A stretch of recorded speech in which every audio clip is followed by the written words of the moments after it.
시청자 여러분 안녕하십니까? 8월 21일 목요일 세븐데이스 헤드라인 뉴스 시작합니다. 이재명 대통령은 21일 빌 게이츠 재단 이사장을 만나 윈도우 개발을 언급하며 세상 사람들이 모두 창문을 가지게 됐다고 말했습니다.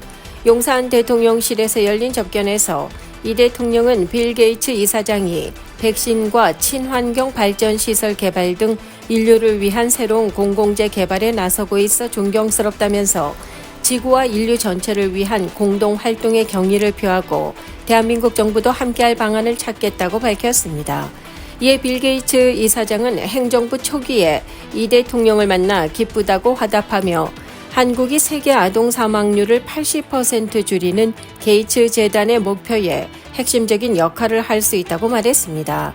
특히 그는 한국의 바이오 사이언스 제품들은 경이로운 수준이라고 언급하며 AD 바이오센서, SK 바이오사이언스, 그리고 LG 등 국내 바이오 기업들의 혁신적인 기술력을 높이 평가했습니다. 미국 관세 정책 변경의 영향으로 한국 우체국을 통한 미국행 국제 우편 서비스가 단계적으로 중단됩니다. 한국우정사업본부는 오는 8월 25일부터 항공소포 접수를 중단하고 26일부터는 EMS 국제특급 우편 물품 접수도 중지한다고 밝혔습니다. 다만 관세가 부과되지 않는 서류는 EMS 접수가 가능합니다. 이번 조치는 미국이 8월 29일부터 서류와 서신을 제외한 모든 국제 우편물에 대해 관세 15%를 부과하고 신고 절차를 의무화하는 새로운 정책을 시행하기 때문입니다. 한국우정사업본부는 현재의 국제 우편망으로는 이러한 통관 절차를 처리하기 어렵다고 설명했습니다. 미국으로 물품을 보내야 하는 경우 민간 특송사가 운영하는 EMS 프리미엄 상품은 계속 이용할 수 있습니다. 이 경우 통관 절차는 특송사가 대행하며 수취인이 관세를 부담하게 됩니다. 우정사업본부는 국민 불편을 최소화하기 위한 대책을 마련 중이라고 전했습니다. 또한 미국으로 우편물을 보낼 예정인 이용자들에게는 물품 가액과 용도를 정확히 기재하고 인보이스 등 통관에 필요한 서류를 미리 준비할 것을 당부했습니다. 미국 은퇴자들이 받는 사회보장연금의 생활비 조정 비율이 내년에 소폭 오를 것으로 전망됩니다. 비영리단체인 시니어 시민연맹은 2026년 사회보장연금을 2.7%로 상향 조정했다고 밝혔습니다. 이는 지난 5월 2.5%, 6월에 2.6%에서 점차 오른 수치입니다.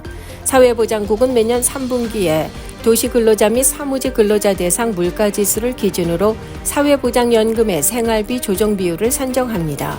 2024년 7월은 전년 동기 대비 2.5% 상승했으며 이 추세가 계속될 경우 2.5% 수준의 인상이 예상됩니다. 하지만 시니어 시민연맹은 자체 분석을 통해 이보다 높은 2.7%를 전망했습니다. 최종 생활비 조정 비율 인상률은 10월 중순에 공식 발표될 예정입니다. 전문가들은 비록 인상률이 상향 조정되더라도 2.7%로는 여전히 물가 상승 압박을 감당하기에 충분하지 않을 것이라고 지적했습니다. 사회보장연금에 크게 의존하는 은퇴자들의 생활 안전성이 여전히 위협받을 수 있다는 우려가 나오고 있습니다. 최근 야후가 여행객들의 경험담을 토대로 세계에서 가장 불친절한 국가 순위를 발표했습니다. 이 조사에서 프랑스가 1위를 차지했습니다. 특히 프랑스의 수도 파리에서는 영어를 쓰면 무시당하거나 발음을 교정해주는 등 불쾌한 경험을 했다는 후기가 많았습니다. 일부 서비스직 종사자가 손님에게 소리를 지르는 사례도 보고된 바 있습니다. 프랑스에 이어서 모로코가 2위에 올랐습니다. 현지에서 아이에게 신체 접촉을 당하거나 버스에서 돌을 맞는 등 불쾌한 경험담과 함께 집요한 호객 행위가 불편 요소로 지적됐습니다. 3위는 러시아로 길에서 웃으면 수상하게 여긴다는 무뚝뚝한 분위기가 여행객들의 불만을 샀습니다. 4위는 중국, 5위는 터키, 6위는 까다로운 입국 심사와 지역별 태도 차이로 인해서 미국이 꼽혔습니다. 월마트가 13개 주에서 판매된 냉동새우 제품을 리콜했습니다. 인도네시아에서 수입된 해당 제품에서 방사성 독립 원소인 세슘 137이 검출됐기 때문입니다.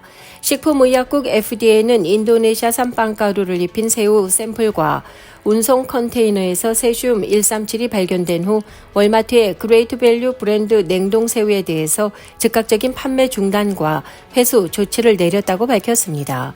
이번에 검출된 세슘 137의 양은 FDA 기준치보다 훨씬 낮은 수준입니다. 그러나 장기간 반복 노출될 경우 건강에 영향을 미칠 수 있다는 이유로 FDA는 해당 제품을 즉시 폐기할 것을 권고했습니다.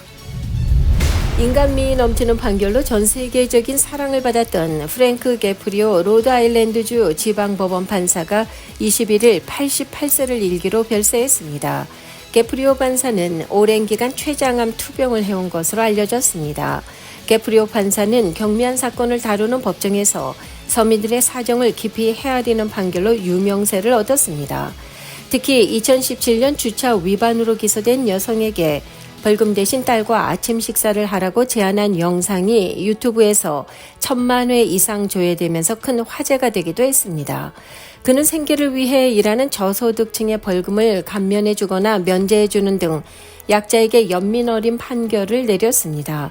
아들이 살해된 여성의 벌금을 면제해주고 시급이 낮은 바텐더의 신호 위반을 눈감아준 사례는 많은 이들에게 감동을 주었습니다.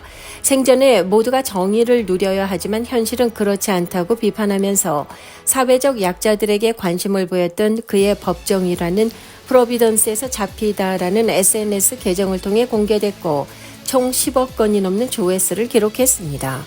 로드아일랜드 주지사는 게프리오 판사는 단순한 법률가가 아니라 공감의 상징이었다면서 그의 죽음을 애도했습니다.